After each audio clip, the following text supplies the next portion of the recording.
Cricket balls are red, baseballs are white, American footballs are brown, and tennis balls are yellow. We don't even think about it really, but the story behind the tennis ball is actually quite interesting and even involves Sir David Attenborough. I know. Well, here's the tale. Tennis is widely known to be a French sport. It dates back to the 12th century when people used handmade balls, and it was then called tennis, which is the verb to hold in French. And people used some pretty wacky material to make the balls with: cork, wool, chalk, animal fur, and even human hair. A few centuries on, Germany got dead into the tennis too, but wanted to make a few modifications to the ball to make it a bit more effective. Around this time, an American chemist had just created something called vulcanized rubber. Out of that, people started developing air-filled rubber balls, which were properly bouncy, but either red or grey in colour. These were manufactured in Melton Mowbray. That's right, the home of the pork pie. One problem, the balls kept on breaking on impacts with the racket. The call of "new balls please" seemingly coming over every other point. Step forward English lawyer and tennis enthusiast John Moyer Heathcote, who suggested balls be covered in flannel to stop them from degrading. And thus the modern-day tennis ball was born. But these were white or black, so how did they become yellow? Well, in 1967, the controller of BBC Two, one Sir David Attenborough, decided the corporation should show Wimbledon on colour TV. He got his wish, and it was wide into people's homes across the country. The only sticking point: the white balls were nearly impossible to see on the screen. So the International Tennis Federation, sensing an opportunity, started developing a new ball that would be visible even without the need for 4K LED displays. Not that anyone had that in the late 60s. After rigorous testing, they came up with the colour optic yellow and decided every ball be coated in that colour from there on in. And there you have it. Tennis balls are yellow, all because Sir David Attenborough wanted to watch Wimbledon from the comfort of his own front room. You could say the ITF aced it.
welcome to the Sports Bar and talkSPORT. I'm Jamie O'Hara, and over there, Jason Cundy. Has anyone seen Liverpool? What's happened to Arnie Slot? Jurgen Klopp, can you hear me 4 defeats in a row? You're supposed to win 11 beats and you'll never walk alone. What's going on?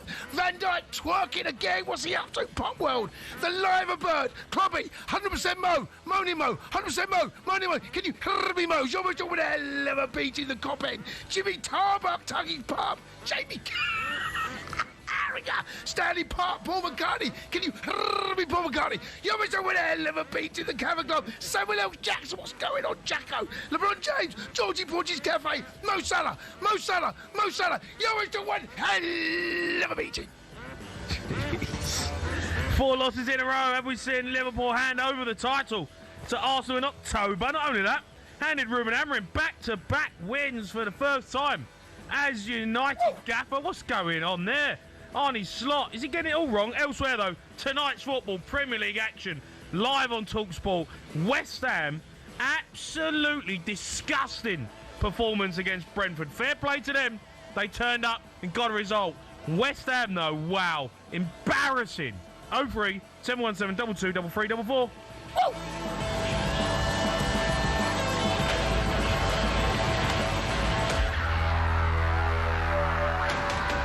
Never disappoints, does it, when these two nemesis collide? We are still the team that from open play creates the most XG chances.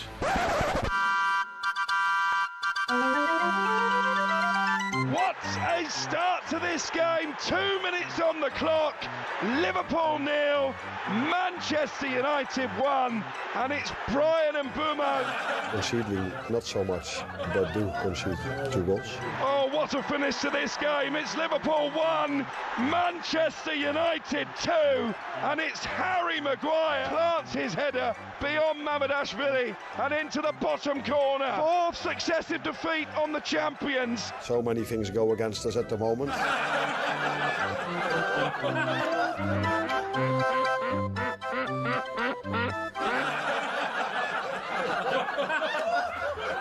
Yeah, wow. What a shocking weekend for Liverpool. Having an absolute stinker at the moment.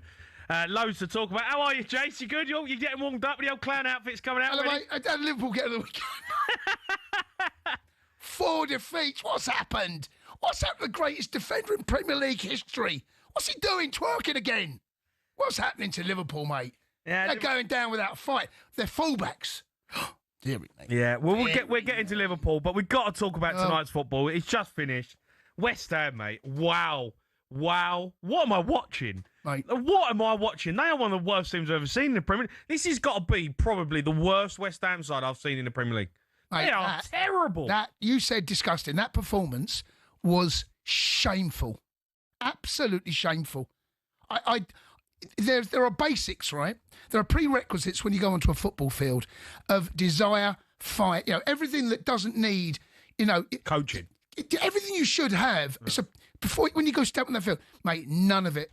They were pussycats. And I don't want to take anything away from Brentford because Brentford were good, right? Yeah. And credit to them. I don't want Brentford fans to give us credit because they were excellent. I want to hear from Brentford fans. But that is not, it's unacceptable. Yeah. That was disgusting. Yeah. Toothless, gutless, spineless. I know. No fight. They're sleepwalking into the Championship now, mate, from this moment forward. And I understand. I can't believe how bad they are. I can't. They are. That's one of the worst performances I've from a home team in the Premier League. Nothing. There was nothing there. Sometimes you can come away and you might say, they were lucky because Brentford on another day, they go 2 or 3 up for half time. The goal was coming. Yeah. And the fact they took this long to get the second goal kept the fans there, West Ham fans, probably longer. That second goal comes in a bit earlier, mate. That place, there'd have been a fire escape, mate. They'd have just bang, gone. A lot of them did. Yeah, a lot of them went on. Well, there weren't loads of them there, but the ones that did go, God, I bet they never bothered. No, that's appalling. Absolutely appalling. It's unacceptable to be that bad. Well, it is unacceptable to be that bad. Nuno, and I'm not lumping all the blame on him at the moment because he's just got there, right? But the way they set up was the way Nuno sets up. And there's a couple of little Somerville and a couple of Forest going forward. You can sit here and have a low block. We're seeing everyone do it. And we'll talk about the Premier League in a moment because I think the Premier League's gone with the style of football that we're watching. But I can, Nuno plays a low block. But when I watch Nottingham Forest, they still press. They still went after teams when they had the opportunity, when they had the chance to go and lay a glove on a midfielder. They get on it. No. Watching Jordan Henderson pick it up in midfield in the second half, he's passing it, moving it, passing it, getting on it again.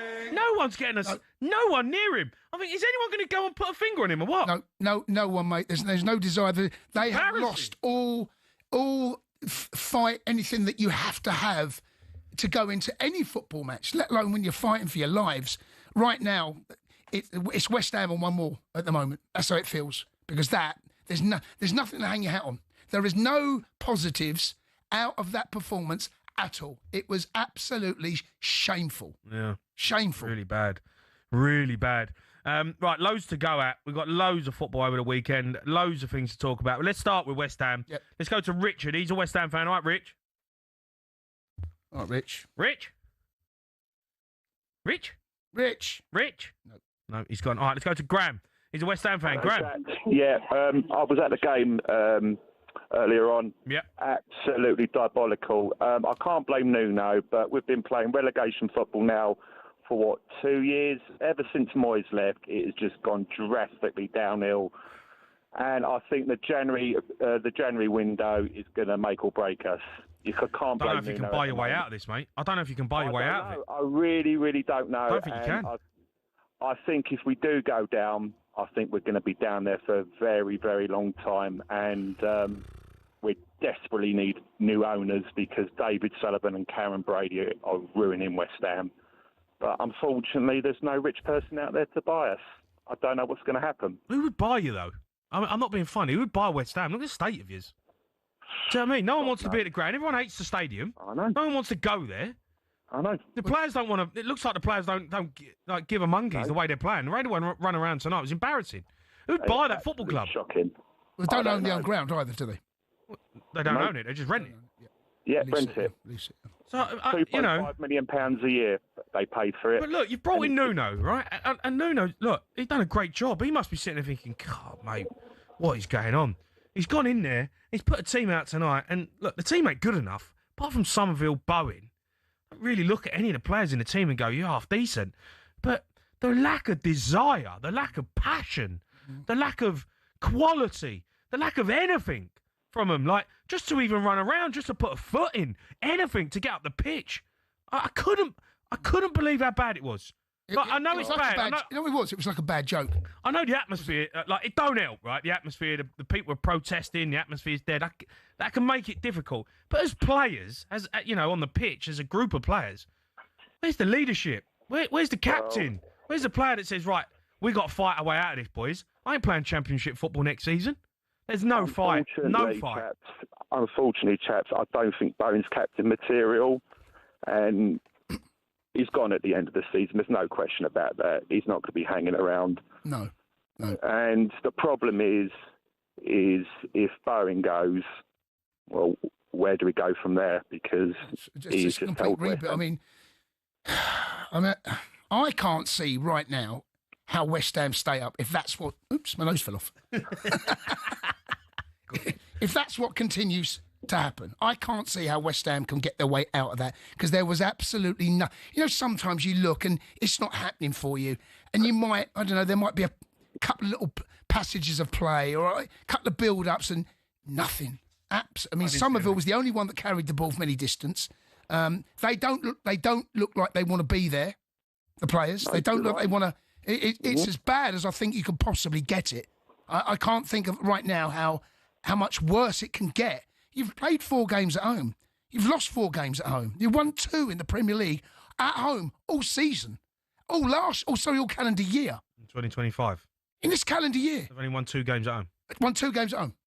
It's embarrassing. Well, we've got Leeds on Friday night, gents. Yeah. And if we lose that, well, I think that's good night already. Well, they're right down there as well. It's you're on 4 points. I mean... Who did they beat? Yeah, who did you beat? It's the first game of the season, wasn't it? No, who'd you beat? Graham, who'd you beat? Who have you beat this season? We lost Forest. London on the opening day. It was Forest. They beat Forest away. Oh, of course, yeah. 3-0 when Nuno was there. Nuno's there. Nuno's got... Now he's their manager. 3 of the points. He gave them. Oh, dearie me. Yeah. Oh, God, it's not good. No, So not good. The only win you've got is from the manager. Yeah. Your manager. he's given you 3 points of the 4. I just want to finish up, gents, by saying that if we do go down, and it's a very, very strong possibility, then, like I said to you earlier on, I think we'll be down in the Championship for a good few seasons. West Ham can't be Going down is that's a tough. going down a whimper at the minute. It Yes. looks like. I mean, sleepwalking, mate. It's sleepwalking into Yeah, a Championship. completely. Right, Completely. 8 games in, I'm seeing nothing. Let's go to Liam. He's a West Ham fan. Liam. All right, Liam. Liam. Hello? All right, mate. Hello, mate. You doing so good. Liam. Lee. Lee. Lee. Yeah, Lee. All right, sorry, Lee. Go on, mate. What do you Hello, want to say? I'm just saying, I think tonight's performance was like a Division 2 team tonight. It's worse than that.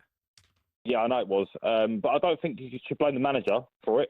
You can't blame the manager yet. I mean, attacking forwards, I mean, every attack we had is so predictive. Every game we've had this season, it seems the same sort of like attack. It's like they can predict us. Well, You don't look like you offer anything. no. No, I know. Like nothing.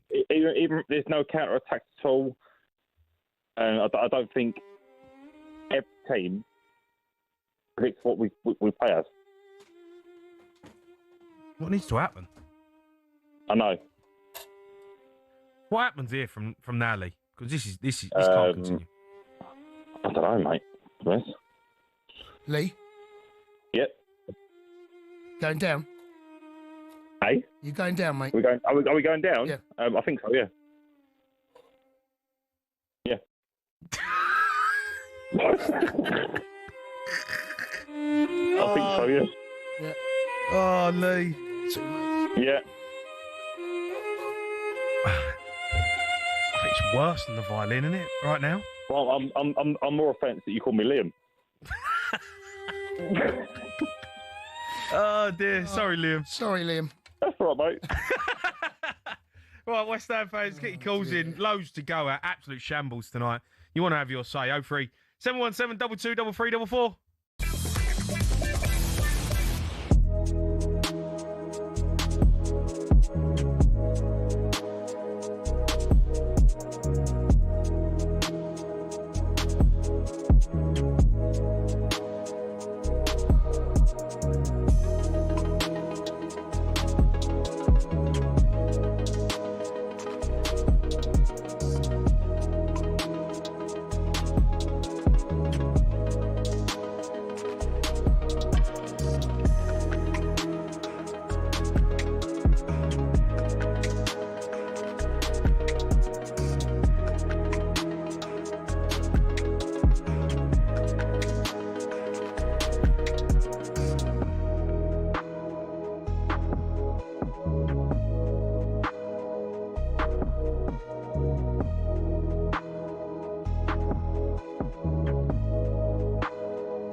Right, let's get straight to the London Stadium. The Moose is with Nuno Espirito Santo.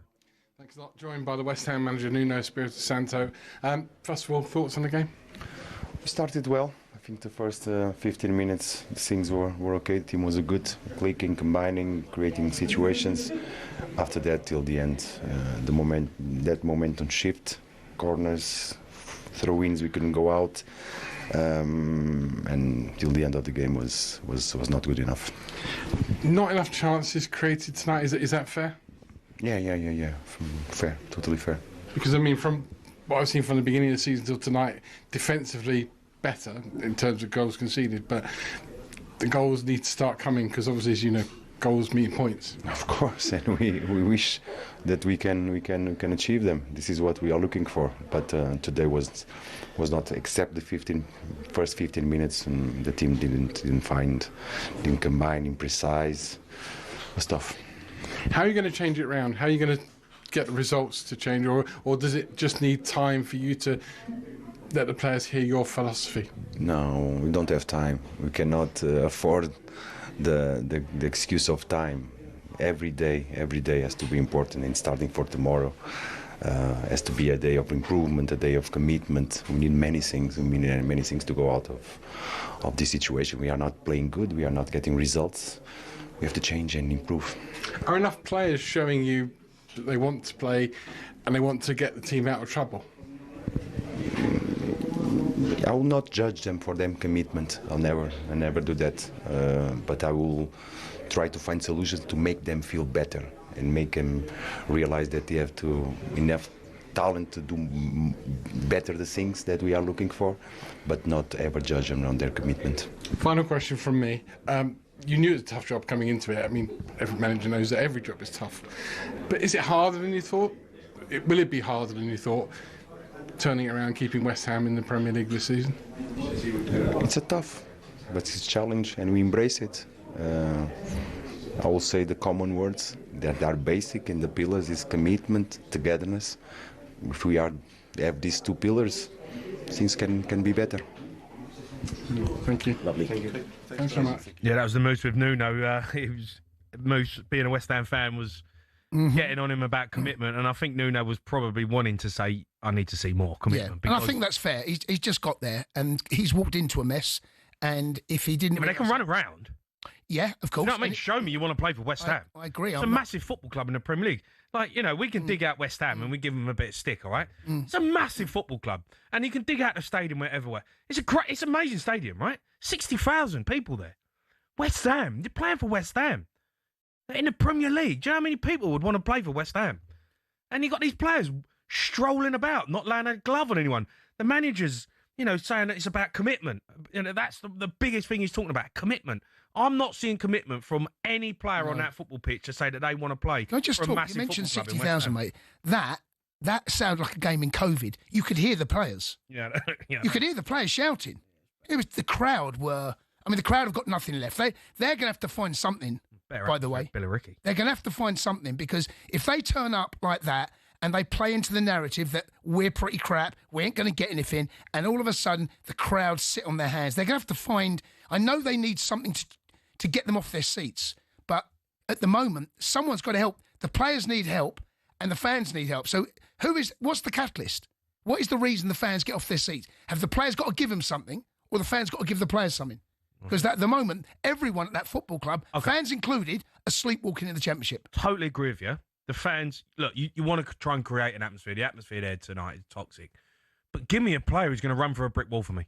Yeah, you know what I mean? I agree with that as well. And I tell you what, 99% of fans will follow a player who will run for a brick wall for you. You don't have to be the greatest player in the world. You ain't even going to be that talented. But if you're going to run around and you're going to commit and you're going to fight for the badge and you're going to wear your heart on your sleeve, I tell you what, the fans will come with you. Give me a player that does that. West Ham have got not one player in that team that wants to do it. No. Not one player. No. Somerville, he carries the ball well. All right, give him that. But where's the player who wants to drag the team? Well, the midfield, the midfield, the two in midfield, it was Henderson, I can't remember. Those two couldn't believe how much time they had. Honestly. He played well, by the way, Henderson. But No. no one. I could have played him. Of course, the point I'm making. No one's getting up close and personal. No one. They're all 15 yards deep. Nuno's got to get high up the pitch. Mate, honestly. You can't sit like that every game. Jace, I've played in charity games at West Ham, mate. Honestly, I could have played tonight. I could have played tonight. You watch my highlights from the charity game when I played there about 3 months ago. Honestly, that was Jordan. It was Jordan Henderson. Yeah. Like literally, but no one's near him. No. He can do what he wants. Any player can just sit there and string a ball about and look good when there's no one tackling you. I couldn't believe what I was watching. Nope. West Ham fans. Andrew, who's a West Ham fan? And oh, lads. Just driving away from the game now. First of all, I want to say Brentford deserved it. Henderson kept it simple in midfield, popped it about, had a nice and easy game. Defensively, they looked organised and solid. They had a mobile centre forward who put himself about. Always looked like we never had a centre forward on the pitch. No.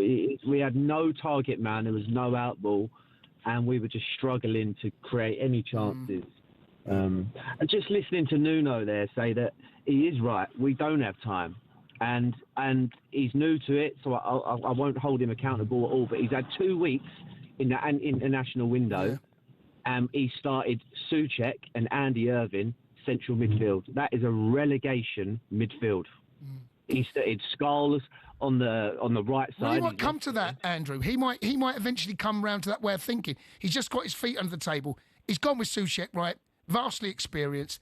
Clearly, West Ham's problem all season has been that area, but they can't get close enough because defensively they're sat so deep. They're sat so deep. There's no one can get close enough to the ball. Because you're so deep, you've got to come another 10, 15 yards higher up the pitch. I know you want to defend a low block, but that for most of that game was too deep. You can't sit on the edge of your box. They're picking the ball at halfway in their half, and you're on the edge of your box. The space is enormous. It's huge. How can anyone get near Henderson if there's 15, 20 yards between your back line and your midfield, and there's another 15, 20 yards between whoever the front three?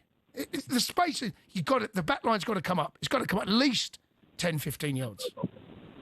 Really disappointed with Fernandes as well. It's a few games now. The game just seems to go by him. I forgot that he was even playing until he got taken off. We need a lot more from him. For £40 million, I'm not seeing what the money's there. Andrew, here's a question for you. The fans obviously not happy, right? They're protesting. There's a bit of an empty crowd, whatever. Do you think you're a bit to blame as well? Maybe. I mean, I was there. I took my 2 young kids today because it was cheap tickets tonight. They were trying to fill it out. And I was stood there. And to be honest, I should be getting behind the team. I'm sitting there with my arms folded, watching it, just disgusted at what I'm watching. It is really hard, lads, as you know, to sit there and cheer and support when what you're seeing on the pitch. I just wanted to walk out after about... I know. We were so lucky that second goal got disallowed. I haven't seen it back. Was there any controversy? He's offside. No, he's offside. Just marginally, but he's off. Oh, yeah, but we were lucky. That was our saving grace. Everyone, that was the only cheer of the whole thing when that goal got disallowed. Yeah, that's the only thing you had to cheer about. You're absolutely right. Yeah, it's as bad as... I think it's probably as bad as it could get. I don't know how much worse that performance could be other than maybe concede 2 or 3 more goals. Yeah. But the overall performance, I don't know how you can dump on that anymore. That's terrible. Nah. Andrew, thanks for your call. Let's go to Richard. He's a West Ham fan. Rich? All right, Rich. This is fantastic. I'm finally on. Can I first introduce myself? I'm the Kickoff 2 World Champion, which is the most technical football game ever programmed. And I'm a West Ham supporter, and I was nicknamed the 4th member of the England World Cup Heroes. Rich, wait there, because we've got to get back to London Stadium. The Moose is with Keith Andrews. Thanks very much. I've got the victorious Brentford manager with me. First of all, that was an easy win. I wouldn't say easy. I felt we were comfortable for periods in the game, large periods. At the start of the game, they caused some issues. Then at first 5-10 minutes, then I felt we got control of it. Played particularly well with the ball. We looked confident, I felt. We looked like I've seen in the last few days in training since the boys have come back off their international exploits. And just backed up the previous 2 performances in particular where I felt we were coming. And I speak about it a lot around the relationships.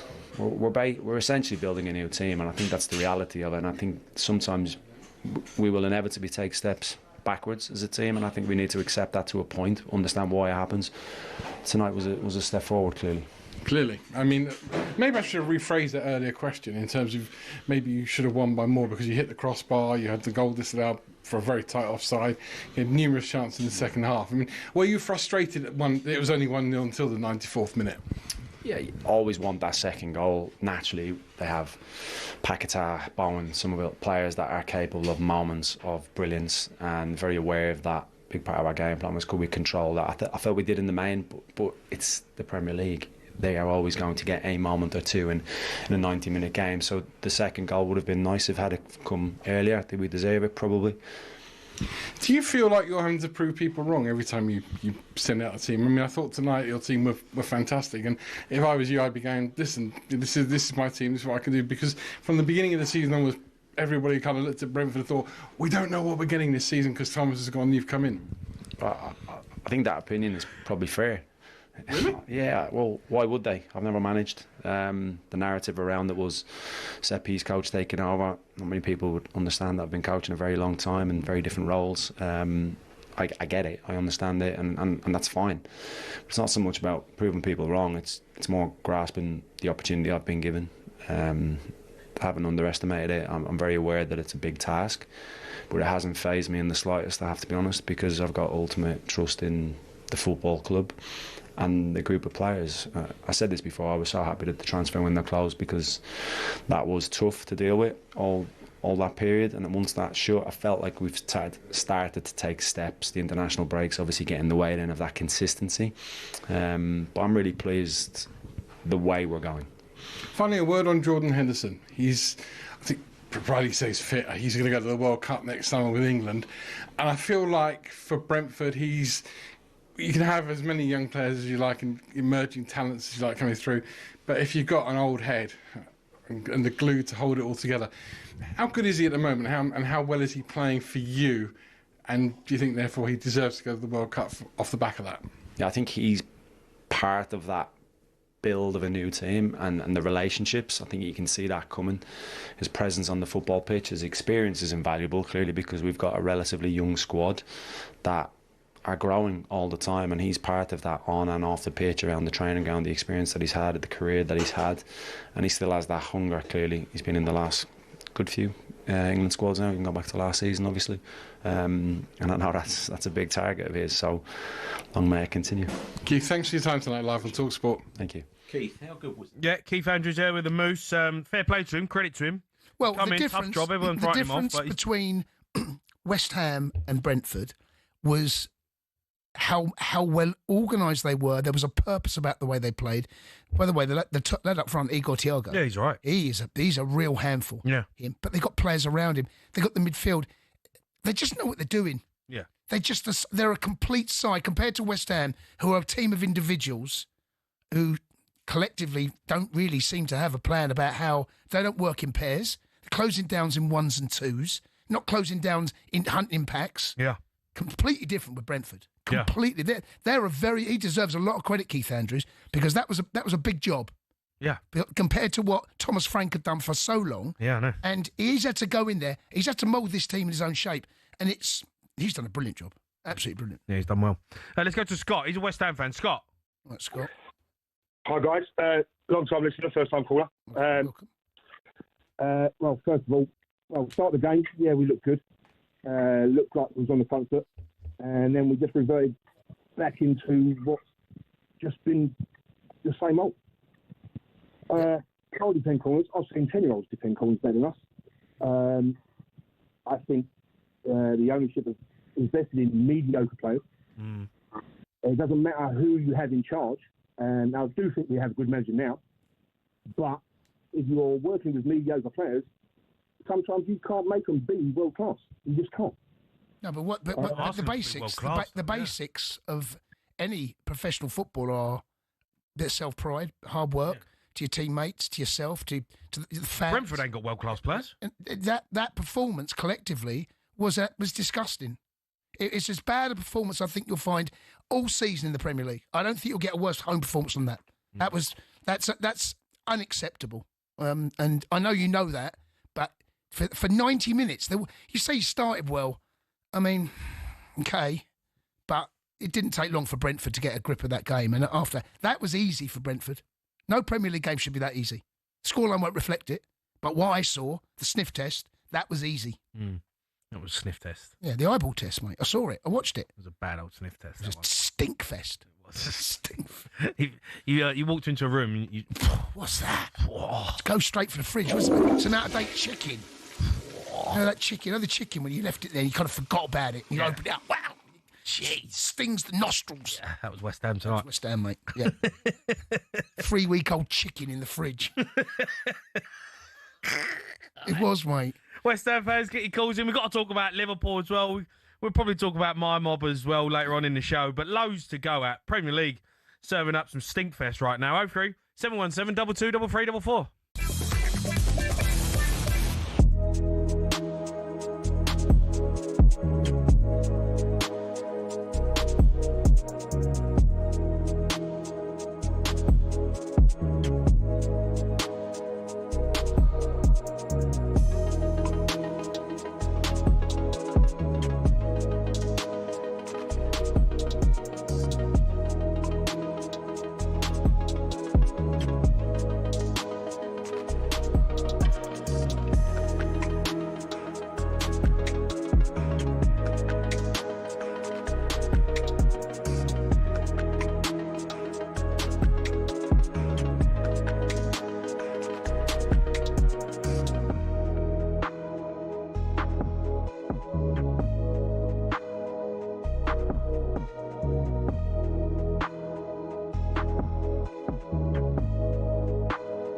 listening to the Sports Bar talkSPORT. Me, Jamie O'Hara and Jason Cundy. We'll bring you a Monday night roundup. We'll run you through all the talking points from over the weekend. But Liverpool boss Arne Slot now lost 4 games in a row, getting beaten 2-1 at home to United. After the game, he gave his thoughts on how he plans to break their run of losses. Yeah, the longer results go against you, the more you wonder if they can keep producing what they are producing, because I don't think I can complain about any player when it comes to work rate. They just give everything, no matter how hard the circumstances are. With going 1-0 down so early when one of our players is on the floor.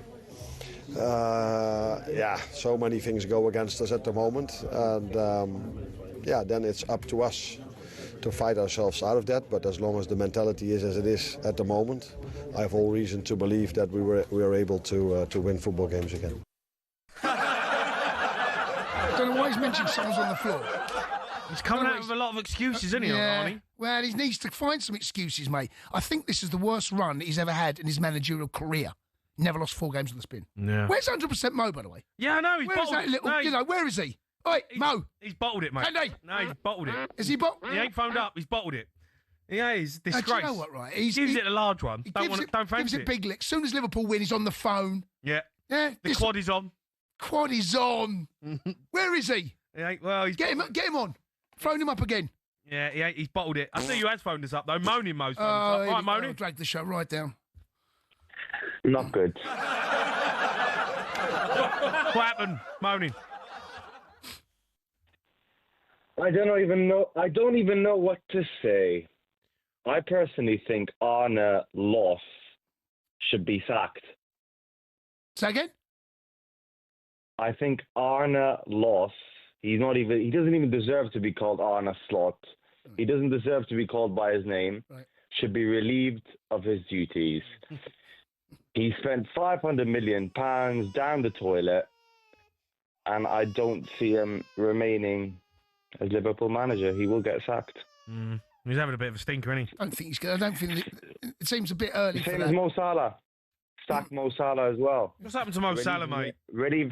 Relieve him of his duties. What's happened to him? He's robbing a living. 400 grand a week. You're having a laugh. It's not happening for him. But there's the fullbacks. What about the fullbacks, though, Mo? Moaning. That fullback area for Kirkes, who was brilliant last season, nowhere near the player that he was at Bournemouth. Who bought him? Well, do you know what? No one was silly enough to buy him. Who was silly enough to buy him? I don't think anyone said it's a bad buy. I don't think anyone still is. It just doesn't happen for him. He is a silly buy, and if you had given me £500 million to spend in the summer, I would be top of the league right now. It's very simple. What's that? What about It doesn't Wirtz? require Wirtz can't genius get in. management. No, Wirtz is rubbish. I can't believe he's even on the bench. What about Van Dijk? Van Dijk should be dropped. Can't drop them all. You got to drop a lot of them. A lot of them don't deserve to be on the pitch. A lot of them don't deserve to be on the pitch. Do you know what? Gakpo was unlucky yesterday, right? On another day, he was led a bit of a charmed life. Man United's goal. He hasn't been unlucky. He scored like 1 goal all season. What are you on about? No, I'm just saying. On another day, all season. And he should really. Okay, but he could have and should have perhaps done better. But he hit the post 3 times. I'd be a bicycle. We lost, mate. If I had wheels, I'd be a bicycle. I don't care. Should have scored the header as well. Didn't go in. What's happened then, Mo? What's happened? Who cares? I told you, sack the manager, sack Mohamed Salah, drop Van Dijk. These are things that have to be done. Right. Moaning, I'm going to move on because I've got 100% Mo. He's phoned up again. Look. He's come on. Right, Mo. Mo, what happened? What happened? Jimmy J, the legend. What happened to your rabble? What happened, Mo? Listen, mate, we were just unlucky. Unlucky, mate, unlucky. What is this guy on about here? Yeah, Tony, he's not a Liverpool fan this morning, guy. He's an Everton supporter. We were just unlucky. We're just not firing.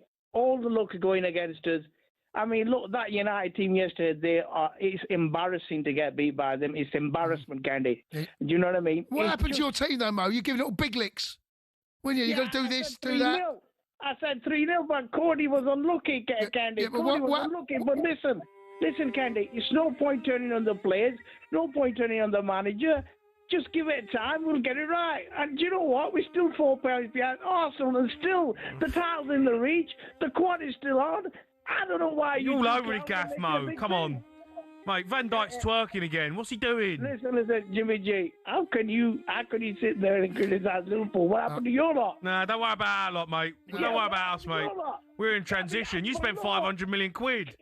What's happened to you lot? You meant to have put the best team in the world together. You can't get a result. Listen, it's just one of them things. But even Man City lost 4 games last season, all 4 games on trot. Mo, what's happened to your rabble? You've turned into an absolute shambles. Listen, Candy, listen. Shambles. Do you know what? Everyone's laughing at Liverpool. Candy, Mo, it's October. I know, but Mo, everyone's laughing at you. Nobody's laughing at me. They are. Everyone's laughing at you, Mo. Nobody's laughing at me. People are behind me. They know they know what I'm saying is 100% correct, yeah?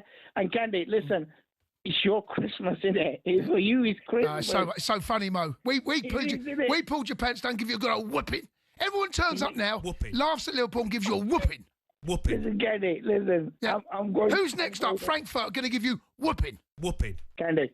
Yeah. Listen, I'm going away for a week on Friday, yeah? Yeah. Where are you going to go? Where are you going? I'm going back home, Candy. I'm going back. I'm going to Bulltown. If you get beat, mate, you get beat again with phoning. I don't care where you are in the world, mate. You're hiding. You got Brentford away. You got Brentford away. Brentford going to give you whooping. You know what? On a serious note, Arnie and the lads have got to sort this mess out, to be honest with you, because everybody knows how to beat us now. It's just long ball. They can't defend long ball. You can't keep a clean sheet, mate. You've got no chance of winning the title, mate.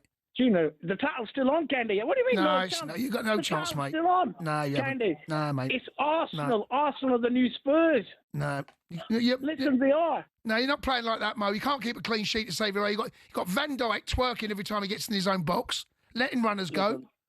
Listen, Slobberside's either playing right backs, playing as a 10, playing midfield. He's all over the place, mate.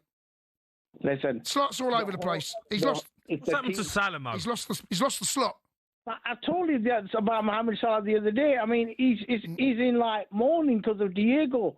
It's taken some time to get over it. I mean, do you know what I mean? Just give him a break, give him a chance. Mohamed Salah is one of the best players on the planet. Yeah, he's just not happening for it at the moment. And do you know what? That I'm 100% confident that Liverpool team, will finish up higher than Candy's. Will finish up higher than yours. We give you a whooping, though, Mo. Whooping. Candy. That was a fluke, man. Come on. Well, everyone at the moment is just pulling your pants down. Yeah, everybody's having a go because, you know what? We will sort it out. Don't worry about it. Yeah. I mean, you clowns here sitting on the radio, and especially you got negative people on like the other clown who was just on before. Moaning. He's just... Yeah, the guy's negative, man. He's not a Liverpool fan. He's an Arsenal supporter. Mo, every time the champions have spent over 500 million. Got worse. Listen, Candy. And take some doing, Mo. You got worse, Mo. Listen, Candy, it's only October. You don't get prizes, trophies in October. You come and speak to me end of season if we don't win. Nah, you keep getting whoopings. Whooping. It's not whooping anyway, Jimmy G. Let's talk about your lot. What happened to your lot? Don't know, mate. Don't know what you're on about. Don't know what you're on about. Yeah, good team, Villa, mate. Good team. Listen, Gabby Agbonlor, I mean, bloody, he's another clown. Seriously, he's another clown. What is it with ex-pros? Yeah, good team, Villa, mate. Good team. Criticising Liverpool. I mean, do you know what? The guy's not fit enough. I mean, I know he's a professional football player. He used to be a professional, but he wasn't in the same class as Mohamed Salah. You shouldn't be criticising players like that. Do you know what I mean? It's terrible. Absolute terrible. Mo, Liverpool, they've gone, mate. You've gone. You've gone. We haven't gone. Listen. You've gone, mate. Listen. Honestly, you ain't gonna. I tell you what. Do you think at any point in the next 2 months you'll be above Arsenal in the league? I think it's still on. I think, you know what? I think you lot are just building Arsenal up the floor, and you'll be critical. Mate, I hope Liverpool win it. I'd rather Liverpool win it than Arsenal. Man United are 2 points behind you, Mo. Listen, 2. That's what I'm saying.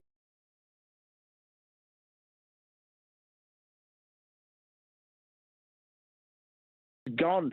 He's right, 100% right. It should be a long ball league. Don't get me started on the Premier League at the moment. It's absolutely terrible. Yeah, I'm watching 80s football at the moment. Honestly, it's ridiculous what I'm watching.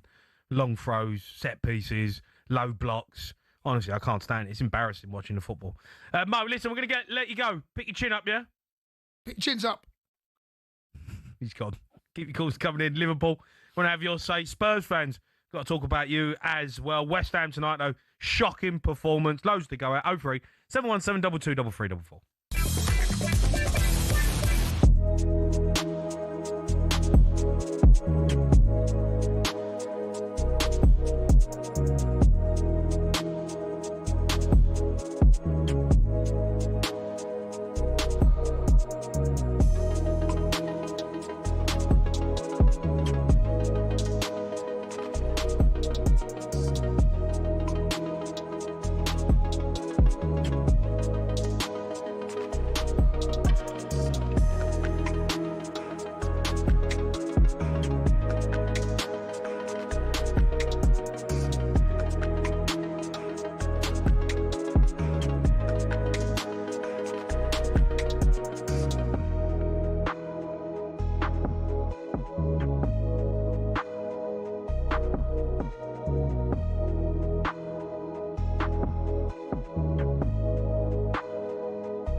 As Lewis Hamilton, now at Ferrari, dares to dream of a record 8th F1 world title, the Tifosi will be hoping the Brits can bring glory back to Italy. To many, Ferrari and Formula One are inseparable. They're the only team in the sport today to have competed in the first World Championship in 1950, are the most successful team in history and have built some absolutely gorgeous cars. Their first driver's title was won in 1952 by Alberto Ascari.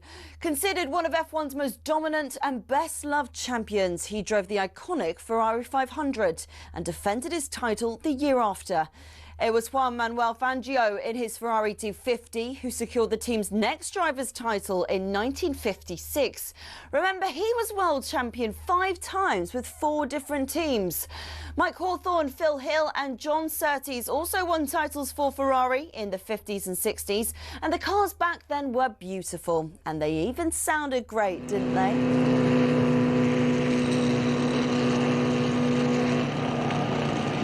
Anyway, Ferrari went 11 years without winning a title until Niki Lauda won in 1975 in the iconic 312T. Throughout much of the 80s and 90s, though, Ferrari looked like they'd never go all the way again. Le Professeur Alain Prost came pretty close in 1990, but lost out to his bitter rival and former teammate at McLaren, Ayrton Senna. It was only when John Todt recruited a swathe of staff from outside of Italy, including Michael Schumacher, that the glory days returned 21 years after their last driver's title. The turn of the century saw the prancing horse sprint to an unprecedented 5 consecutive championship doubles. And after Schumacher left, Kimi Raikkonen reclaimed the driver's title immediately. But despite employing 1,500 people, the Iceman remains the last Ferrari world champion. So, 16 constructors' titles, 7 more than McLaren, and 15 drivers' titles, 4 more than, again, McLaren. Ferrari are truly Formula One's top team. Forza Ferrari.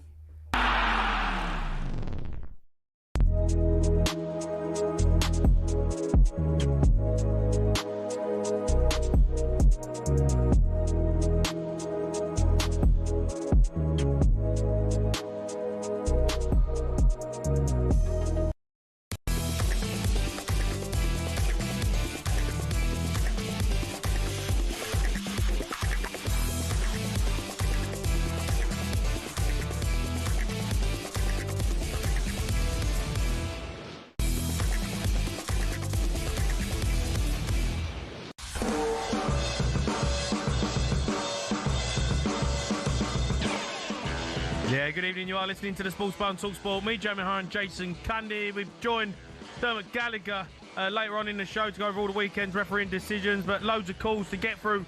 You want to have your say on your team? Has anyone seen Tottenham? Can you hear me, Jamie O'Hara? You're about to win a hell of a beat in the big cockerel. The big cockerel, can you hear me, cockerel? You're about to win a hell of a beat in Beyonce. The NFL pitch, Skywalk. The Skywalk, do me a favour. Beavertown. Can you hear me, Beavertown? You're about to win a hell of a beat in Chicken gets Big Edge. Can you hear me, Big Edge? You're about to win a hell of a beat in AJ Tracy, Seven Sisters train station. Adele, Jude Law, what's going on? Alan Sugar, Fat One of EastEnders of the LZ. Can you hear me, Tottenham? You're about to win a hell of a meeting.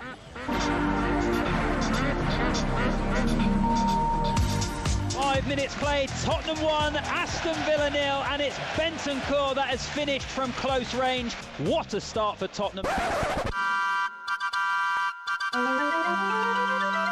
37 minutes played, Tottenham 1, Aston Villa 1, and what an equaliser it was. That's a brilliant strike. Morgan Rogers had a little look over his shoulder and going, all right, Mickey, yeah, you didn't get close to me that time, sunshine. Go and pick the ball at the back of the net.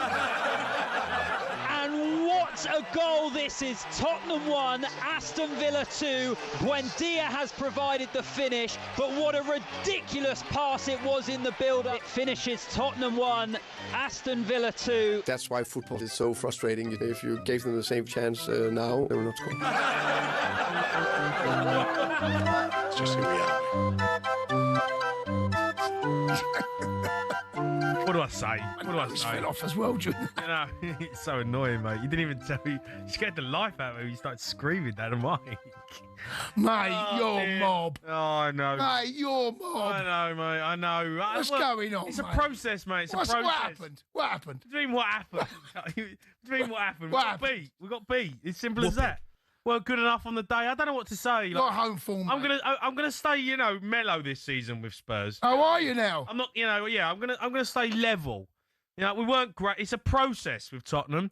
Got Thomas Frank come in. We started well, and then we've dropped off a little bit. Performances at home nowhere near good enough. Players' performances not good enough. Xavi Simons, he needs to up his game. I ain't seen him have a good game yet. So, really and truthfully, it's not been great. But look, we're sixth in the table. We're probably where we deserve to be. You're giving me the violin for. We're probably where we deserve to be right now. Chelsea can't be Chelsea above you, mate. I know, yeah, but... How'd that happen? Well, you spent £1 billion. What's going on there? Well, to be fair, we are world champ. Mate, do you know what happens a couple of weeks? Chelsea rock up at your place. We're not... Looking to give you another whooping. You know what? I need to see more from some of them. I need some... Thomas Frank made a strange decision. He started playing Odebear. And he ain't good enough. Odebear's never been good enough. I don't know why he keeps playing him. He's playing Tell up front. Honestly, Tell up front is a strange one to me. Richarlison started the season. You know, he scored a couple of goals. He got him off the mark. I thought Richarlison was looking all right, and now he can't get a game. He's bringing him on. Pape Sarr started the season. I thought he was brilliant. Start of the season, Pape Sarr. And he can't get a game now. It's a strange outfit at the moment we are, mate. Strange outfit. There you go, Jamie. Don't worry. Yeah, you know what? But look, they're a good team, Villa. Good team. They're a good team. I don't know what to say, mate. I'm going to try and, I'm not going to jump that down. I'm not going to jump all over it. No, not yet. Have you learned? I've learned. Have you learned? Have you? Thomas Frank's a good manager. I like him. He got a couple of things wrong at the weekend, and he'll figure it out. He's still trying to find his Saturday, the 1st of November, Jay. Whooping. The world champions rock up. He needs to be better. Some of the performances weren't good enough. Let's go to Marco. He's a Spurs fan. All right, Marco. All right, Marco. Well, you might be level-headed, Jamie, but I'm not going to be. Go on, what do you make of it? Well, I do like Thomas Frank, and I think out of possession, he's one of the best managers in the world. But you look at that and you think he's looking a bit like a BTEC Arteta. Long throw-ins. The Tau was man of the match for us. No, Gabriel is our difference. We don't have him to bail us out. We've got no attacking threat besides Mohamed Kudus. Johnson can't play left wing. Colin Mwani's been brought in as a hit-and-hope opportunity signing like Werner was. Odebear is literally as bad as it gets. He's reminded me of when we had Nkudu and Clinton NG. He wouldn't even get in Burnley's team, who we signed him from. Tell's the only one who's not played left wing, and he's not been putting him, and he's not even putting him in the Champions League squad. He's not a striker. He's a left winger. He's playing Polina and Bentancur in midfield, who can't pass the ball forward. I mean, you're saying Xavi's been bad, but he doesn't even get the ball. He's surrounded by duds. Archie Gray's class. He never gets minutes. Vicario's starting to be on fraud watch. We've had 3 home games against Bournemouth, Wolves, and Villa, and we've had 7 shots on target in 3 games. Something's wrong with your home form. I agree. Our home form's terrible. Well, I think fool me once, shame on you. Fool me twice, shame on me. I mean, what about 3 times now? I'm starting to think you've just got a Brentford mentality once you do it 3 times. And I think, well, home games, we need to try and win. And when you hear him talk about what he was saying after the game about, we played pretty well, what is he talking about? It wasn't a good performance. Second half, we were terrible. But I don't know why he's starting Tell, mate. I don't know why he's starting Odebear. When we started the season, that wasn't the team. Do you know what I mean? Like, Pape Sarr was in midfield. Pape Sarr was in midfield, mate. And he had legs. He was getting around. We had energy. Yeah. When I watched us against Man City, I thought we played... I was looking at us thinking, that's a decent side. And then since then, I don't know, we've been really poor. He's suited to play those bigger teams with the way that he sets up. But when he's coming against these kind of teams who sit back, he's got absolutely no answer. And in possession, it's starting to look really worrying. I think we're literally going from Pochettino had a perfect balance, and then you've got Conte, Mourinho, 2 defensive and 2 attacking. And again, we seem to have gone 2 defensive. Thomas Frank's a good manager, mate. Come on. He's a good manager out of possession. He's been brilliant for us. Our defence has been great. But you tell me, in possession, Jamie, what have you seen so far that's been good? Because he sorted the defence out. But if you can't create chances and you've got the throw-ins... I've watched us win 4 games. Do you know what I mean? We got 14 points. That's a terrible result against Villa. How did we win those games? We won those games by being very compact, aggressive in the press, good off the ball. On the ball, the only time we've created chances was Brighton away. We played very well in that game. Besides that, there's been massive teething issues. And honestly, when you look at the 3 home games, Jamie, do you not think 7 shots on target in 3? There's no excuse. 7 in 3 games? Yeah, no, our home form's... Come on now. our home form's a problem. Our home form's a problem. I don't know what it is, though. I don't know why we're poor at home. Next home game, Chelsea, Super Chelsea rock up. We never. Saturday, the 1st of November. Look, just give it time, mate, Marco. You got to give it time. It's a new manager, new team. He's finding his feet, Joe. We're paying a lot of money though, Jamie, to go down. I know, but everyone pays a lot of money to go and watch football. Do you know what I mean? Like, come on. You can't just moan about it costs money to go. We're not asking to win though. I'm not even asking to win. I don't care. At the end of the day, we're Spurs. We know we're not going to win every game. But realistically, what we've always done is play Spurs though. That's the problem. You're still Spurs. You can't change your name. We can play a bit more attacking football. Can't change your name though, can you? That's the problem. You're still Spurs. Name being mentioned 5 times walking out of there the other day. I've got to be honest though, Marco. Don't you think the Premier League though is just a bit rubbish? Like the quality of the football that I'm watching is terrible. It's too tactical, Jamie. No, it's tactical. I get stop start. No, yeah, it is. Like this long ball, hoof ball. Honestly, you might as well bring back Tony Pulis and Sam Allardyce. Don't knock them, mate. Like, Sean Dyche is coming back. He's going to get a job. He's the perfect manager for the Premier League right now.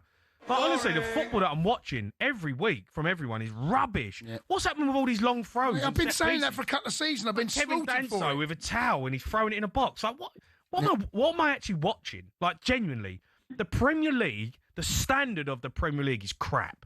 Honestly, like, the standard of football is rubbish. Everyone's set pieces, set piece merchants, long ball, like percentage football, kick it out, throw in, long throw in, try and get it into the box, start. It's so bad. Do you know who started this, right? It's so bad. But Arsenal are the best at doing that, right? They're a pragmatic, well-organised, defensively brilliant side, yet they will create chances from a set piece. They've got players up top that can make a difference.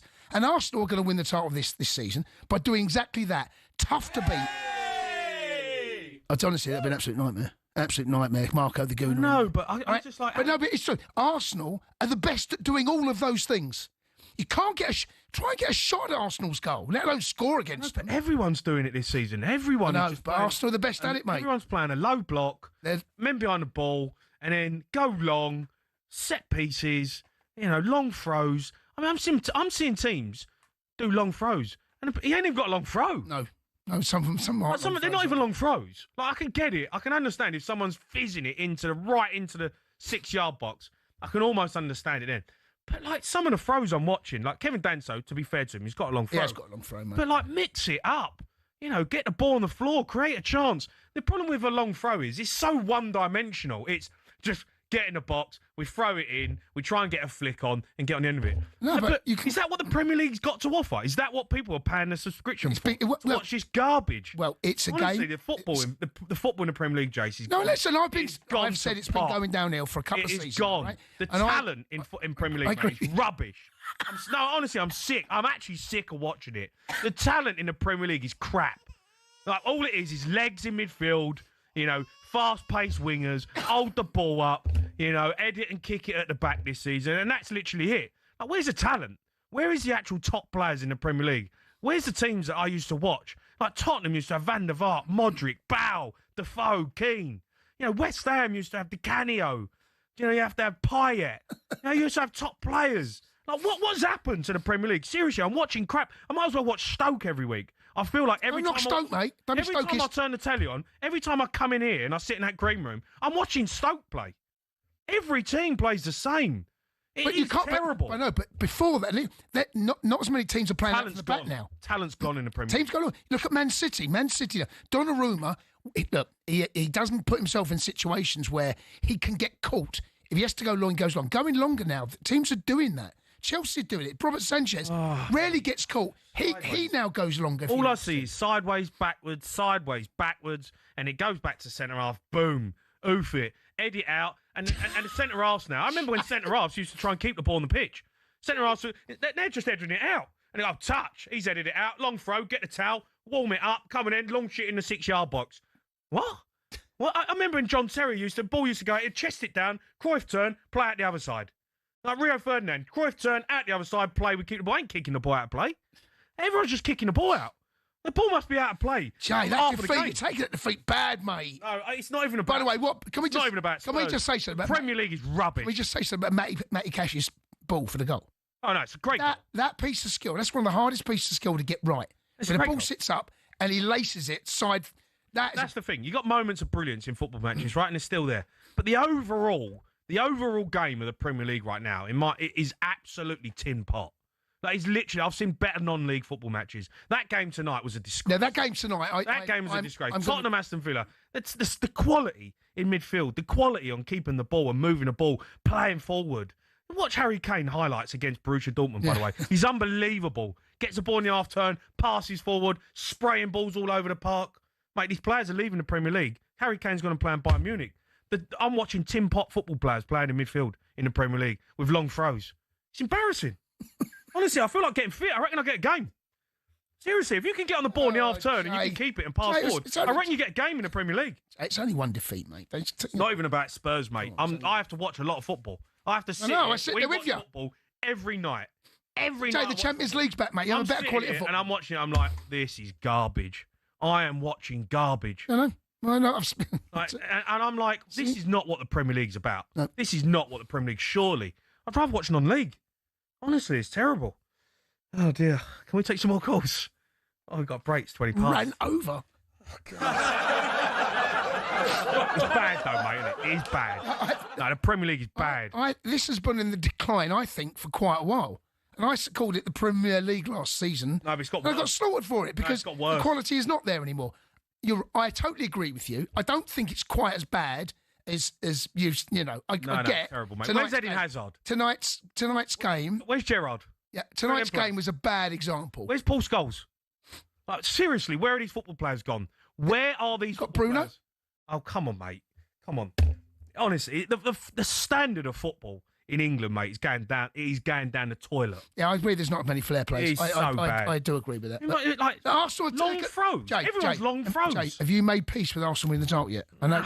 Nearly. I might have to be there, mate. And the only reason, you know what? I watched Arsenal Fulham. I watched the game. They weren't anything special. No, they're not. They're not. They scored from a set piece. Shut up shop. 1-0. Thanks for coming. Mate, they're not. They're brilliant at what they do. They're going to win the league because they don't concede. Jay. That's what's going to win the league because they don't concede. Come on, mate. Where's Man City and Liverpool fighting it out, slugging it out, going at it? Klopp and Pep. That's the last time the Premier League I felt had the excitement plus quality. Since then, it has. I agree with you. Football is rubbish, mate. Yeah, honestly, I'd rather watch paint dry than watch the Premier League right now. It's so bad. Honestly, honestly, I'd rather go fishing in an empty lake. Oh dear. That's how bad football is right now. That's what I'd rather do. Sit in an empty lake, try and catch fish. But you know, there's no fish in there. Yeah. But you wouldn't cast a rod in there, would you? I'd rather, yeah. Just in case someone lied to you. Just knowing that, you know what? Might get a stickleback. I might get something. Because it might get some excitement. And when I turn on the telly and watch football, rubbish. Sitting by an empty lake. It's embarrassing. Keep your calls coming in. 03 717 22 33 44.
You are listening to the Sports Bar on talkSPORT. Me, Jamie O'Hara and Jason Cundy. You're going to be joined by Dermot Gallagher to go all over the weekend's refereeing decisions. Just want to say a massive condolences to Stuart Pearce and his family, who sadly one of his sons passed away over the weekend. So everyone at talkSPORT, everyone here on the Sports Bar, obviously we've terrible news, Jack. Absolutely tragic. Lovely, brilliant bloke.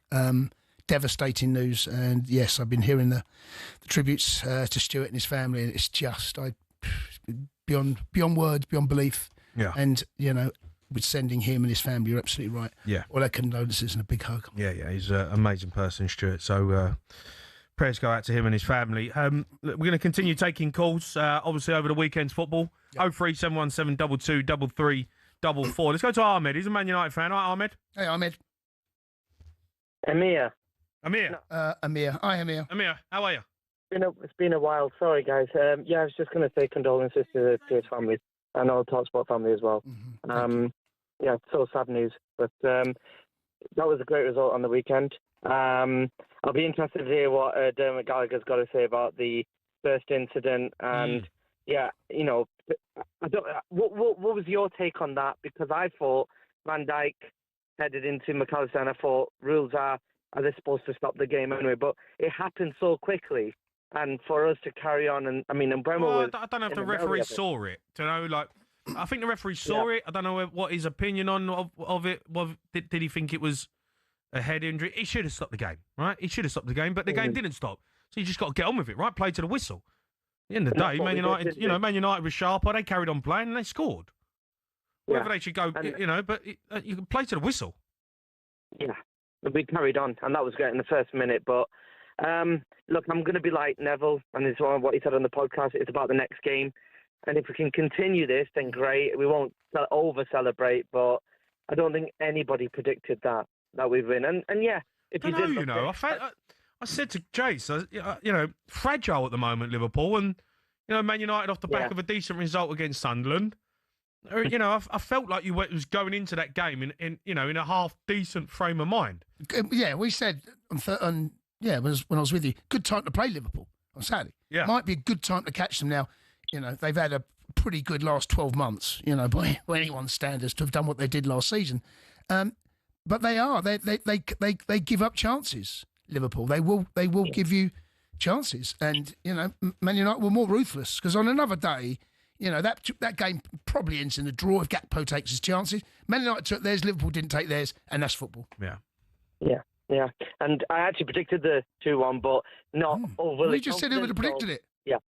You just said who would have predicted that, and you did. Yeah, but I actually, Did you? I did a super. Did you? Amir, when did you predict that? When did you predict that? On Friday. I predicted. Well, who on were you Friday. with? Come on, Amir. Who? So you actually predicted 2-1 United? Yes. Yeah. On this Super 6, where you actually predict the results, and you have to get them all right. Yeah. So I actually predicted, but more in hope than actually. And there you go. All right. Well, I don't know what the next three are going to be like because. Predict it now. About Frank. Predict it now. I'm hoping we carry Who on. have you got? You got Champions League this week. Who have you got? No, we haven't. Stop it. Stop it. You got Brighton at home, 5:30. Yep, and then Forest, and then hopefully the fifth win is Spurs. Oh, you always get beat by us though. Yeah, we got at your place as well. So it'll be interesting. All right, I mean, listen. Thanks for your call. Stay if you want to hear Dermot Gallagher. He is coming up next, and we're going to be talking about that big decision over the weekend. You're listening to the Sports Bar on talkSPORT with talkSPORT Bet. Download the new talkSPORT Bet app today. 18+. Began Red Dog.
listening to the Sports One talkSPORT. Me, Jamie O'Hara, Jason Cundy. We've got back pages coming up as Nottingham Forest hunt for a new manager. But let's look at some of the weekend's refereeing decisions with talkSPORT. Bring it on with talkSPORT Bet. Download the app or visit talksportbet.com for all the latest odds and offers. 18 plus, gambleaware.org.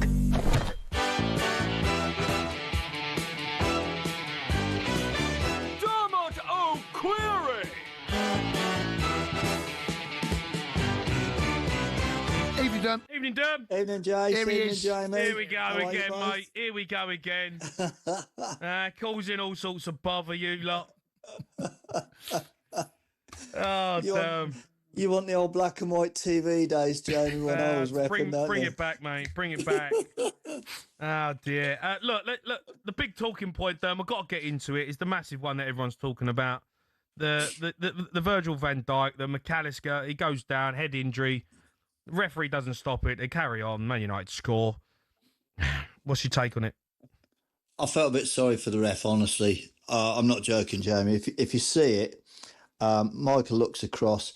It's only when I saw the second replay from behind the goal, you see that Van Dijk catches him in the back of the head with his elbow. I think when Michael looks, his first priority is it a foul on Mbeumo? Yeah. Or no, it's not. He goes down, he plays on. And the minute he plays on, behind his back then, McAllister goes down because the ball transitions so fast. I mean, 2 passes, it's in the net. Mm-hmm. And the time between that is 5 seconds. So I think the first time Michael sees that McAllister's down is when the ball's in the net. Yeah. And then it's too late. So I think it's one of them, you just have to live with the fact that it got washed away. The unfortunately, they tried to compare it with one at Fulham this morning. And I said, well, don't think about that. I said, there was one in the second half in the Liverpool game, about 55 minutes, where a Manchester United player went down and the referee played on. It's very, very similar. And it went for a corner. But because it goes for a corner, it's not a talking point, Jamie. You know, the thing we live and die by is consequence, isn't it? Yeah. And this ball goes in the net and suddenly everything's ramped up. Everyone's moaning, though, especially Liverpool. You know, Arne Slot weren't happy about it, but you know, it's the old saying: "Play to the whistle."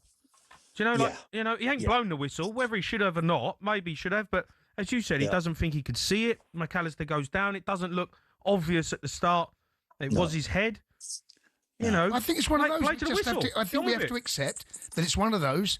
If he sees it, he probably blows up, right? Yeah. The problem is, as you make the point there, Derm, it moves so quickly. And then Mbeumo's the one that's on the floor who actually scores the goal. So he's actually on his backside. And the ball moves quickly. How quick it, man. You know, and then he's up and he sprints. And I think, you know, for Liverpool to be looking at that as the reason they conceded, come on. Well, you've got to, defensively, you've got to make sure Mbeumo's on his backside in the middle of the game, the pitch. Well, as I said this morning, Jason, I don't know if you saw it, you know, that transition took 2 passes in 5 seconds. Yeah, I know That's the speed they moved at. Yeah. And in fairness, you know, Michael's got to transition himself like that. His priority is what's in front of him.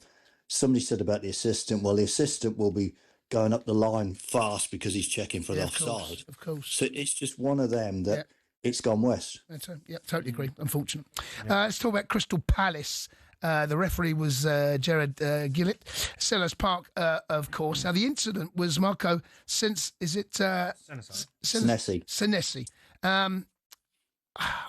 I heard you and Jay Bethroyd talking about it this morning.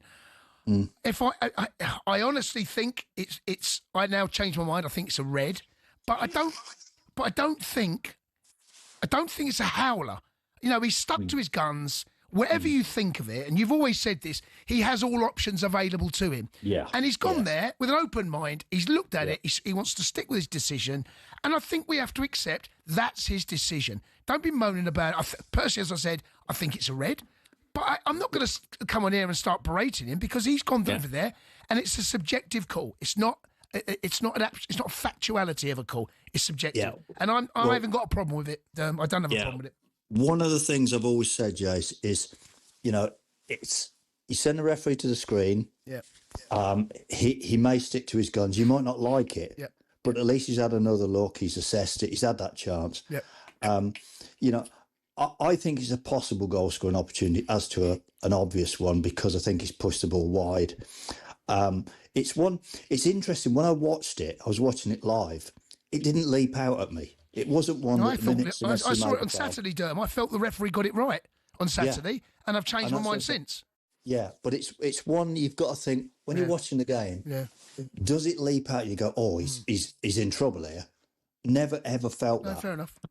And that I think we have to accept that he has gone there. It's his decisions on field. He stuck to it, and we just have to accept that's the way football should be at times. Referee's call. Yeah. I also think, Jace, whether you think it's a red or not, and it is subjective, it's quite refreshing to see a referee back himself. Yeah, I isn't totally agree with that. 100% agree with that. Yeah. And it's brought a refreshing outlook to it. You know, people go, well, it isn't cut and dry when somebody goes to the screen anymore. No, I'd like to see more be braver, actually. I think we all would, actually, wouldn't we? I think we'd all like for them to go over there with an open mind and look at it. And he said, no, I'm going to stick with it, and I'm fine. I'm fine with that. Yeah. I think on that basis, though, Jason, you've got to bear in mind that majority of decisions, when you're sent to the screen, it's because the guy watching it has seen it and thinks you have made an error. Yes. So I think straight away, you know, if you're sending me to the screen, in my mind, I think, have I missed something? Of course, here? Yeah, that has been an issue because you go over there with some self-doubt. You must do. Yeah. You know? Yeah. Well, we're going to talk about a little bit of self-doubt in a second, actually, but with Anthony Taylor. But I think, do you want to? Go on. Well, okay. Well, look, there's another Palace one. Let's stick with that. While we got you done, the penalty. Mark Gay, gets dragged down. Yeah. It's a penalty for me. You know what? He got that right. I'm pleased that they started giving this. That's the fifth one this season, and they're the ones I want to see them give, Jace. Where Diakite, he never once looks at the ball. No, I know. His only interest is in stopping Mark Gay making a run to the far post. So there's only Jace, he wouldn't know where that ball was going to arrive at the near post, the far post, or the corner flag. No, you're absolutely right. Yeah, I agree. Them ones are stupid. Obviously, the big another talking point. Anthony Taylor gave a penalty, Bukayo Saka, and then the VAR sent him to the screen, overturned his decision. They looked at it for a while. What was your take on it? Because look, when you first look at it in real time, you say penalty, but he does get a touch of the ball. He does. It's very, very interesting, this, Jamie. And I highlighted this morning that one of the things Jay Bothroyd talks about is getting an ex-pro and a VAR. And I get it. I get why. But this incident actually flew in the face of that, in so much as I worked with 4 different pundits on Saturday. All 4 of them played for England, and between them, they've got 122 caps. And the vote was 2-2. Right. Two for penalty, 2 for not penalty. I don't understand why anyone would say it was a penalty, though. I think the debate is he does get the ball. There is no doubt. I think the debate then comes down to, does he make contact with Saka first? That's then the debate. And how much contact is there? Because it is a contact sport, you know. Yeah, and I think that's the key issue, isn't it, Chase? Is you're always going to make contact. There's always going to be physical. How much contact is there? And also, is Saka going into Kevin, isn't it? Yes, it was Kevin, yeah. I think it's one of those, if you're giving it, is there enough in it? Is there enough contact for him to change his mind? Because contact of the ball, that seems to have changed over the last 3 or 4 years.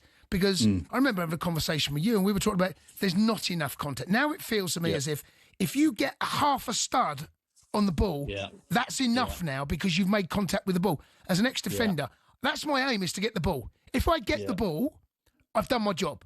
I've stopped that attack. Then the debate is, have I gone through the player in order to get the ball? And that's where I think this debate lies.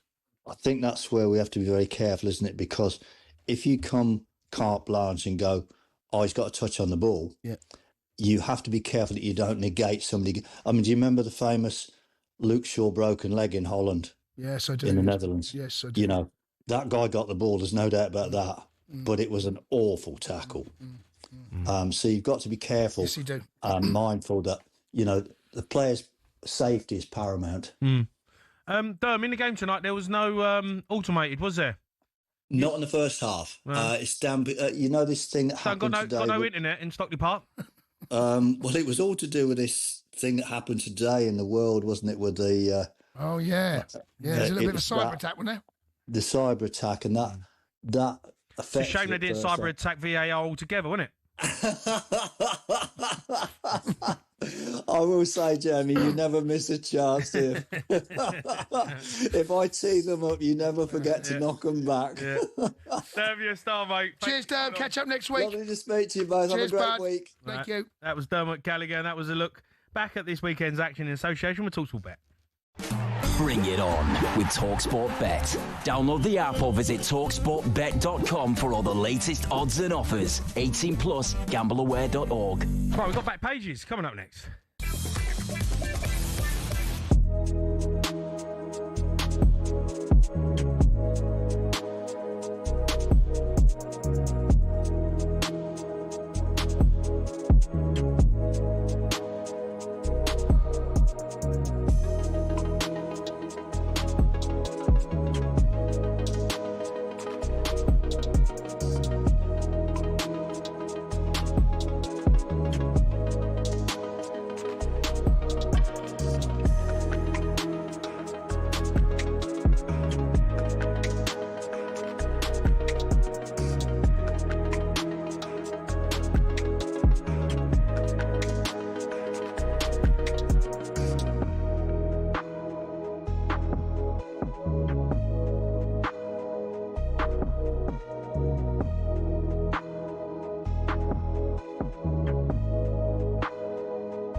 Yeah, you're listening to the Sports Bar on talkSPORT. Me, Jamie O'Hara and Jason Cundy. We've got a midnight triv tonight. Help us out. 03717 223344. But first, you want the chance to win up to 100 grand? Then listen up. It's our biggest cash prize yet.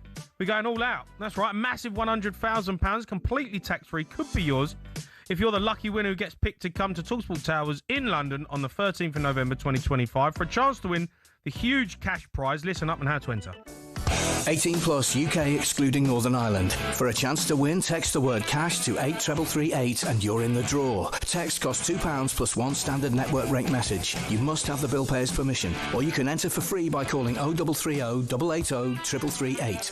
All entries must be received by the 6th of November at 4 p.m. This is a TalkSPORT Limited promotion run on TalkSPORT, Talk and Virgin Radio UK stations. Full terms and conditions at talksport.com. Right, now it's time for this. JC! Yeah, back pages. Jack Cundy, right, Jack? Evening, lads. How are you and Jamie back? Yeah, all right, matey. You all good? Yeah, not How'd too Newcastle bad. get on at the weekend? Yeah, not too great. Yeah, yeah. Defeat. Yeah, I mean, Waldemar scored a lovely goal, but look, I know our record of Brighton is terrible. Yeah, we're not winning in the Premier League. They beat a lot of teams. They are a decent side. I wasn't really expecting much from the game, to be honest. It's just one of those places you get that. There's some places you go to where you just, for whatever reason, can't get a win, and that seems to be what it is at Brighton. It is what it is. We move on. It's not great in Newcastle at the minute, but anyway, we've got Champions League tomorrow. Come on, bring it on. Yeah. The Times, 2 years for Dyche at Forest. Yeah. So Ange, of course, gone, and they are all set on making Sean Dyche the new manager, and I think it is a sensible appointment, which was the entire opposite of what Ange Postecoglou was, because it seemed like the total opposite of what Nuno Espirito Santo had built and what Nuno Espirito Santo was, and what the Nottingham Forest squad is, and what the Nottingham Forest squad is good at. Yep. Sean Dyche is very much that sort of pragmatic manager who I feel will get the best out of this side and get them back to being good defensively. And, you know, they have to kind of save the season, really. It's a bit strange, but they're in relegation trouble now. They're struggling in Europe. It looks like they're going to have to win a lot of their last few games to make it through to the next round after, you know, the defeat and the draw to start off. And Dyche feels like the safe pair of hands. Yeah. That is going to be there. I think he works for them, you know, especially with the way the football's being played in the Premier League. Sean Dyche. Yeah, no, I heard you going on about that. He's perfect, isn't he, Sean Dyche? Do you know what I mean? Get him in. They should got Tony Pulis in, do you know what I mean? Get him back. But I think his backroom staff as well, right? He's Steve Stoney and Wone. He takes them everywhere. He does, yeah. And they're big, you know, Nottingham. Personally, I think it's the perfect appointment. I really do. I think Sean Dyche. I don't think it's a bad one. No, who's available right now that's going to come in? Sean Dyche, and you know he will play, and he is more akin to what we saw under Nuno. Yeah, the way he plays, he's a bit more of a pragmatist. He will, and I think the players. You never ever got the sense, and certainly from the performances result, you never quite got the sense that they were convinced under Ange. You know, I don't remember them ever doing anything well. I don't think they really I don't think the players are really into it. I don't think so. I think Dyche right now is the perfect appointment for that. And just the way Ange went on in his press conferences as well, like that last one where he went on a 5-minute rant about what he's done in the Premier League and stuff like that. It's just like, you know, you got to deliver, and he wasn't delivering it. And you know, they've made the right choice. They made the wrong choice getting rid of him, but they made the right choice getting rid of him right now. Yeah, they've rectified that mistake, that's for sure. Yeah. Should Reds even have let Mo go, says that page of the iSport. Well, you and I were talking about this, weren't we? It was, you know, that's at some stage, Mo Salah has been absolutely incredible. But there will be a season or half a season where he can't quite do what he did. You know, we've seen players go on and perform at the very highest level, but never to the... It's tough to do it every year. And what Mo's done in Liverpool shirt has been quite remarkable. There's going to be a point where he's peaked. And I just wonder, what we're all asking ourselves now, has he peaked? Yeah, no, definitely. I think that's the point. Is this just a dip in form? Yeah, is it a dip in form that's gone on for quite a while? Because since he signed his new contract, his form has dropped off a cliff. So sort of probably since around March, early this year. I don't think he's been anywhere near the levels. He was still getting goals and assists, by the way. But I just think when you were watching him in the games, it just seemed like nothing was coming off for him, and it seems like nothing's coming off for him now. And now he's missing massive chances as well. I mean, against Chelsea, yes, big chance. There was 3 huge opportunities. Chelsea, yeah. Well, there was ones where he should have just passed the ball as well, but he was just desperate to score, and he's blazed over the crossbar. He's snatching out a few chances. Yeah, that one against Man United on Sunday, which he doesn't normally do. He's snatching out a few, but you expect him to score that, don't you? When he brings it down on his chest, 6 yards out. I think he's a bit frustrated as well, though. When I'm watching him, there's a few times where Yeah, well, the fullbacks is a problem. Yeah, as it's well. a problem for him. I'm telling you, and like, I just wonder. He's got a different fullback every week. Yeah, Bradley or Shobasai, and Frimpong. Frimpong came off the bench. He actually done. How can he? How can he build something with someone with a new player? Yeah. If you're changing it every week, you're changing it at half time. That's Slot's job. That's what he's going to do. He's bought Frimpong. Is he going to play him at right? But I don't know. I know he was injured, but he's been on the bench a couple of weeks now without getting a start. I know. Probably done all right when he comes to the bench, so Frimpong. He's done all right. I think he's the one like who's the attacking one. If if they're looking for a Trent Alexander-Arnold kind of replacement in the sense of as close as you can get to, Frimpong's probably that man. So you would think that him and Salah will probably form a good partnership. But the thing is, at the moment, as you said, it's constant rotation. There's a lot of problems at Liverpool at the moment, and Salah is kind of a symptom of that. He's struggling. Troy Deeney said today that he thinks Salah should be benched, dropped, and someone else should take his place, even just for a little bit. The issue is, with Salah, even when he's playing badly, as I mentioned, he's still got that potential to score or get an assist and make a game-changing moment. Yeah. So it's a bit. Is it one where you can't really leave him on the bench? Really, I don't know. Salah producing moments, but how many of those moments? Because he would do them on a regular basis. I think he's having a tough time, but I think the quality's still there. I don't think he's peaked. Okay. I don't think we're seeing a downfall of Mo Salah. I think every player's entitled to go for a spell. The goals will come with him. He's still welcome. You would have thought. Back page of the Star, argy-bargy time. Yes, Simeone has promised to do damage to Arsenal tomorrow in the Champions League. Damage. He's a piece of work, him and Simeone. That is Simeone. I mean, Arteta said immediately, which is no surprise at all, Arteta was like, I do admire Simeone. I was like, I can tell by the way you play football. But so it's the battle of them two, Simeone meeting Arteta. Look, we know what Atletico Madrid are going to do. They're going to be as horrible as Arsenal are. It could be an absolutely terrible game to watch. It really could be awful. Equally, you never know. It might turn out to be quite exciting. But might see a lot of housery. Sometimes that can be enjoyable. You will see a lot of housery. You're definitely going to see housery from Simeone. Well, Simeone lost it at Anfield earlier on this season already. Yeah. I can see him probably losing it again. It's just how he is. He is box office on the touchline. He's great. He's great value to watch. And I'll be excited to see kind of how him and Arteta deal with that game, to be fair, just the way they go on the sideline. And the website, Jack, tell us what's going on, talksport.com. Yeah, finally, Rangers have made an appointment, managerial appointment. It is the third choice target, Danny Rule. So he actually turned them down initially, and then Kevin Muscat, that fell through. So they've now turned back to Rule. They've appointed him. It basically all seems to come down to the fact that Muscat wasn't happy with the way the sporting director works. He wasn't sure how much say he was going to have in recruitment necessarily. Rule seems to be a bit more accepting of that fact that maybe he's just going to be a head coach rather than a manager.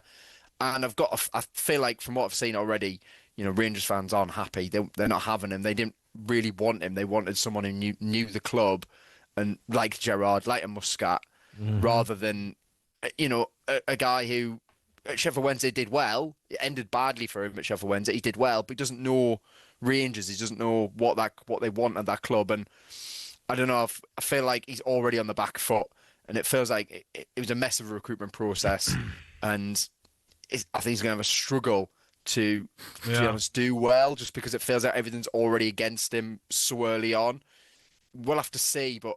Yeah, I'm not sure. You've got to give him time, yeah? Do you know what I mean? You have got to give him time. There's no point, mate. You've made a decision now. You wanted Gerrard, but I just don't think it's the club that it was at the moment with the way it's being run with the people there.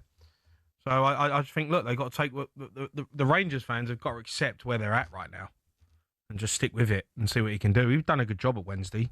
He did do a good job Wednesday. So, look, I do hope he does manage to deliver something. I just feel like already he's on the back foot, to be honest. All right. JC, you're a star. Thanks, JC. Lads, I'll catch you later. All right, those are your back pages.